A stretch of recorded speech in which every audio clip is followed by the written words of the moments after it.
বাংলাদেশের রাজনীতি আবারও টালমাটাল। নোবেলজয়ী মোহাম্মদ ইউনূস, যিনি অন্তর্বর্তী সরকারের প্রধান উপদেষ্টা, এখন পদত্যাগের কথা ভাবছেন। জনগণের শান্তিপূর্ণ সমাধান খুঁজতে গিয়ে বারবার বাধার মুখে পড়ছেন তিনি।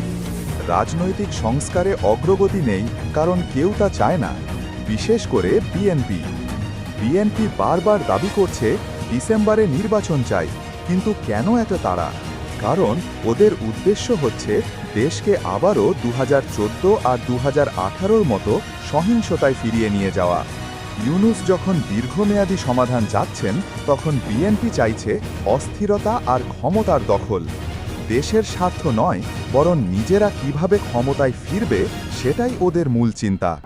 ইউনূস বলছেন জনগণের পক্ষ থেকে এখনই নির্বাচন চাওয়া হচ্ছে না, কিন্তু বিএনপি জনমত তোয়াক্কা না করে চাপ দিয়ে চলেছে। বাংলাদেশের ভবিষ্যৎ কেউ থামিয়ে রাখতে পারবে না। জনগণ চায় স্থিতিশীলতা, শান্তি আর প্রকৃত পরিবর্তন,